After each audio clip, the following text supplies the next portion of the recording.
Good morning students. Government की guideline के according अब हम फिर से ऑनलाइन क्लासेस स्टार्ट कर रहे हैं और हमारा चैप्टर 14 चल रहा था रेखाखंड तथा समतल आकृतियाँ, जिसमें हमने बिंदु, रेखाखंड, रेखा, किरण इनको हमने पढ़ा था। एक बार फिर से मैं रिपीट कर रही हूँ। इसको देखिए, बिंदु में क्या था, बिंदु से स्थिति का ज्ञान होता। बिंदु की कोई लंबाई, चौड़ाई या मोटाई नहीं होती। रेखाखंड में क्या था, उसके प्रत्येक रेखाखंड के दो अंत्य बिंदु होते हैं, अंत में बिंदु होते हैं तथा प्रत्येक रेखाखंड की निश्चित लंबाई होती है। और रेखा के दोनों तरफ क्या होते हैं, रेखा का कोई अंत्य बिंदु नहीं होता है, इसकी नहीं होता है तो इसकी लंबाई भी निश्चित नहीं होती है। किरण में क्या था, किरण में एक तरफ तो अंत बिंदु था और दूसरी तरफ एरो बना हुआ था, तो यानी कि इसकी भी निश्चित लंबाई नहीं होती है। यह मैं आपको पहले करवा चुकी हूँ ये। तो आपका 14.1 हो गया था एक्सरसाइज। और फिर 14.2 के लिए भी मैंने आपको ये समतल आकृतियाँ बताई थी। एक बार मैं इसको समझा देती हूँ, कर चुके हैं फिर भी समझा रही हूँ। देखिए, त्रिभुज में मैंने आपको बताया था समतल आकृति हमने क्या करी थी, क्या पहले पिछली क्लास में।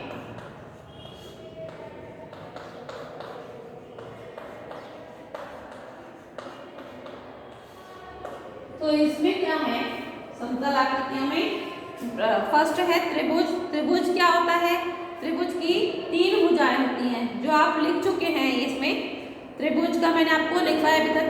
त्रिभुज में क्या होती है, तीन लाइनें होती हैं, रेखाखंड होते हैं, तो इसको तीन भुजाएं होती है इसकी, इसलिए इसको क्या कहते हैं, त्रिभुज। तीन भुजाएं हैं इसलिए इसको, और इसके तीन ही शीर्ष होते हैं, ठीक है। और चतुर्भुज में क्या होता है, जो नाम से पता चल रहा है, चार भुजाओं से घिरी हुई आकृति चार। देखिए, पहला तो था इसमें त्रिभुज जो हम कर चुके हैं। त्रिभुज में तीन भुजाएं होती हैं, 1 2 3, शीर्ष होते हैं इसके, वो भी तीन होते हैं, जो आपको मालूम ही है। फिर नंबर 2 में क्या था, चतुर्भुज।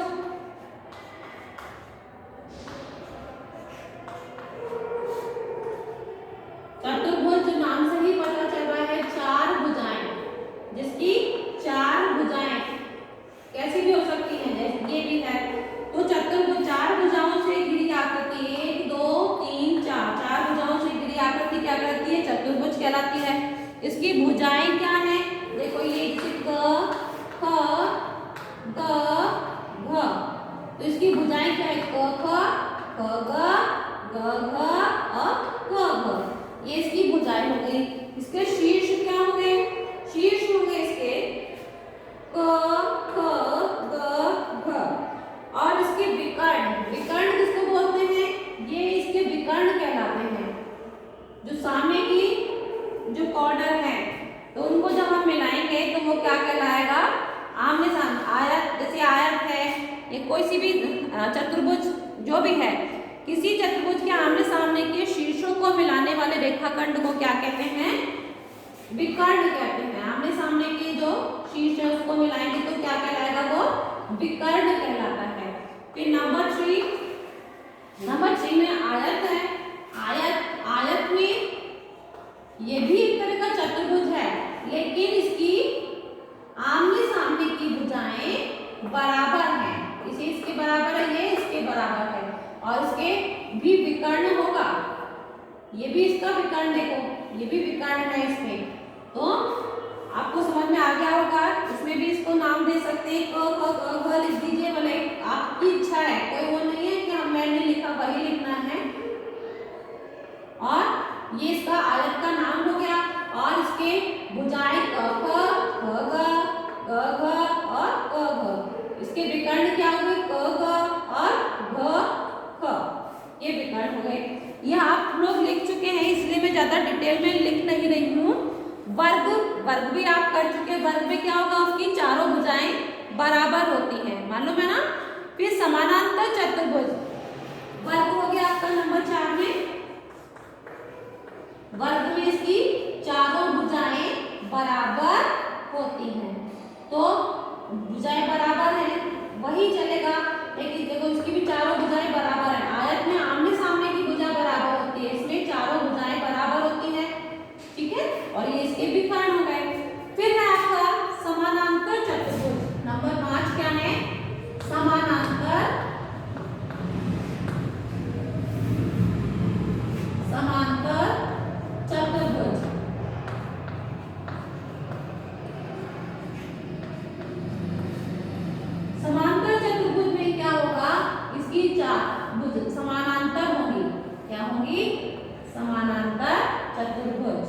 इसमें देखिए ये इसके बराबर है और ये इसके समानांतर है। समान यदि किसी आयत के आमने सामने के क्षेत्र किनारों को अंदर की ओर दबा दे तो वो क्या कहलाता है? आयत की आयत आमने सामने भुजाएं बराबर होती है, अगर उसको हम थोड़ा सा दबा दें तो क्या शेप बन जाती है? वो यही शेप बनती है, उसको बोलते हैं तो नई आकृति समानांतर चतुर्भुज है। तो इसमें भी वही भुजा वही कहलाएगी जिसमें क ख ग घ, भुजा वही क ख ग घ और ख क, और इसके शीर्ष क्या होंगे? क ख ग घ। विकर्ण वही चलेंगे, ठीक है, क ग और ख घ। फिर नंबर 6 क्या है? नंबर 6 में वृत्त, इनके विकर्ण आपस में बराबर नहीं होते, ध्यान रखिएगा ना, समानांतर में। वृत्त में क्या है? वृत्त में इसका केंद्र होता है, ये केंद्र कहलाता है, ये बिंदु जो है क्या कहलाता है? केंद्र। और केंद्र से इस पर वृत्त पे जो रेखा मिलती है जिस बिंदु पर, तो वो क्या कहलाती है? ये रेखा क्या कहलाती है? ये त्रिज्या कहलाती है। क्या कहलाती है? त्रिज्या। मैं बाहर लिख रही हूँ उसको त्रिज्या, आप अंदर अगर आ सकता है तो लिख दीजिए। और एक वृत्त एक ऐसी वक्रीय समतल आकृति है जिसका प्रत्येक बिंदु एक निश्चित बिंदु से समान दूरी पर होता है। जैसे केंद्र है, केंद्र से देखो जो ये इसकी दूरी ये होगी, वही इसकी दूरी होगी, देखिए, है ना। तो ये इससे निश्चित दूरी पर बनता है, जिसका प्रत्येक बिंदु एक निश्चित बिंदु से समान दूरी पर होता है। इस निश्चित बिंदु को वृत्त का केंद्र कहते हैं। केंद्र से वृत्त तक की दूरी को वृत्त की त्रिज्या कहते हैं। फिर पंचभुज है, पंचभुज भी हम कर चुके हैं। पंचभुज में आपका ये मैंने आपको करवा चुकी हूँ मैं, इसलिए पंचभुज, इसमें क्या करना है? 5 भुजाएं, नाम से ही पता चल रहा है आपको, 5 भुजाएं होंगी जिसकी वो क्या कहलाएगा? पंचभुज कहलाएगा। इसमें आप बराबर हो भी सकती हैं और भुजाएं और नहीं भी हो सकती हैं। तो इसमें तो देखिए पंचभुज में 5 भुजाएं और 5 शीर्ष होंगे। देखो 5 भुजाएं थी ना, 1 2 3 4 5, और शीर्ष में देखो 1 2 3 4 5। इनको भी नाम दे दो वैसे, क ख ग घ ण। तो इनकी भुजाएं भी होगी क ख ग घ ण क, और शीर्ष भी ये हो गए, ठीक है। फिर है आपका नंबर 8 है षटभुज। षटभुज जो नाम से ही पता चल रहा है आपको, षट यानी 6 भुजाएं। कितनी है इसकी? 6 भुजाएं हैं। इसमें ये षटभुज हो गया, ये षटभुज, इसकी 6 भुजाएं होंगी। इसको भी आप ऐसे नाम दें, क ख ग घ ण च, और ये इसकी भुजाओं का नाम क ख ग घ ण च और च क, ये इसकी भुजाएं हो गई और इसके शीर्ष हो गए।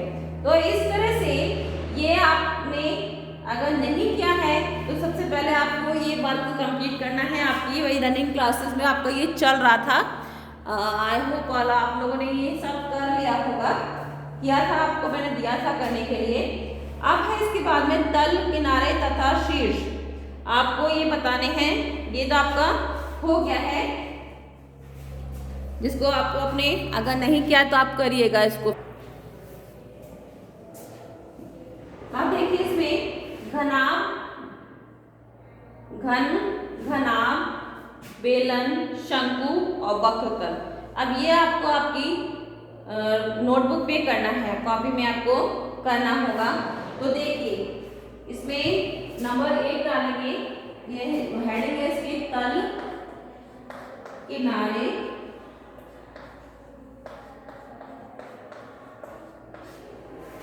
तथा शीर्ष।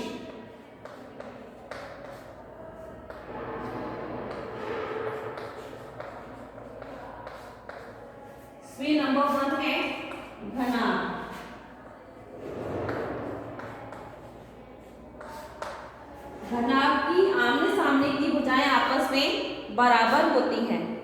आमने सामने की भुजाएं बराबर होती हैं। ये आपकी बुक में है, ये पेज नंबर 72 से 73। ये आपको आपकी बुक में से देख के भी लिखना है। ये प्रॉपर जो लैंग्वेज में है लिखी हुई, ये आपको करना है।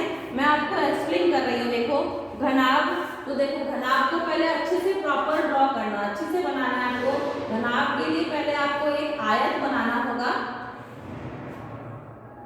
फिर आयत इसमें आधी दूरी पे बनाइए और इस तरह से बहुत सुंदर बनाना है। स्केल की मदद से अच्छे से बना लेना, ठीक है। और फिर देखिए घनाभ में क्या होता है, घनाभ में 6 तल होते हैं।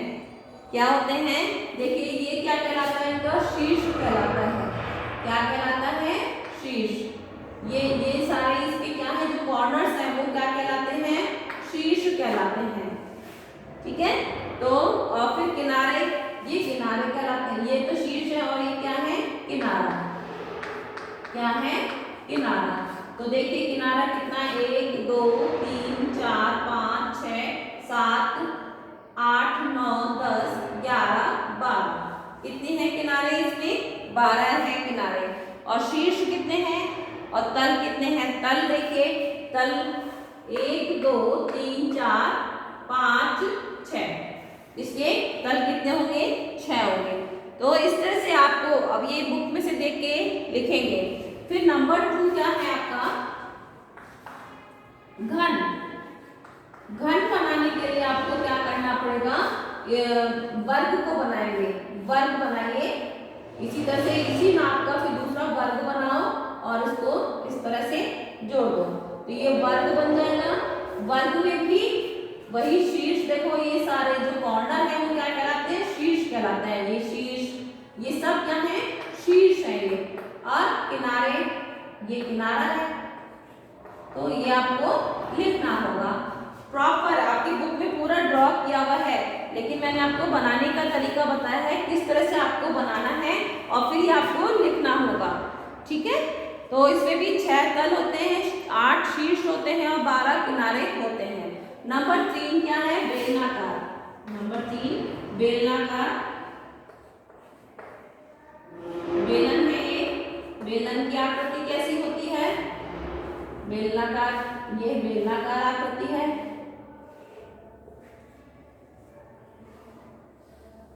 और इसमें देखो ये क्या कहलाती है, समतल आकृति कहलाती है।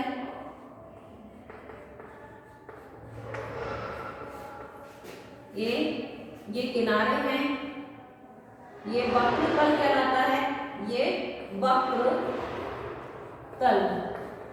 आपने अपनी बॉटल देखी होगी ना, वक्र जो घुमावदार होता है उसको वक्र तल बोलते हैं, ठीक है। और ये समतल हो गया, ये किनारा है। क्या है ये, किनारा।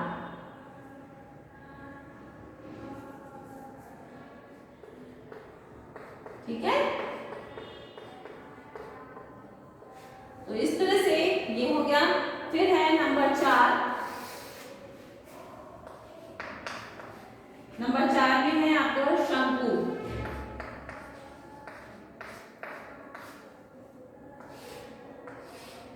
शंकु, आप जो आपकी आइसक्रीम खाते हैं, आइसक्रीम कौन खाते हैं, वो इसकी शेप में होता है।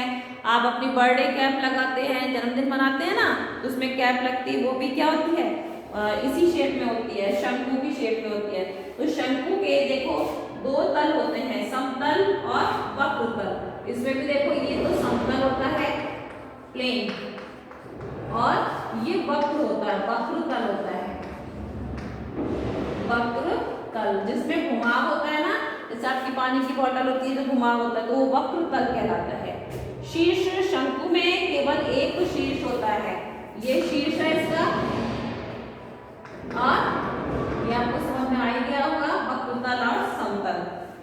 और ये क्या है इसका, किनारा। क्या है, किनारा। फिर है नंबर 5। नंबर 5 में चित्र में दिखाई गई आकृति एक गोला है। इसमें क्या है, गोला। कहने का मतलब ये है, जो भी हम ये शेप लिए हैं हमने, ये क्या है, हमने जो जो समतल आकृतियां ली थी उसका ही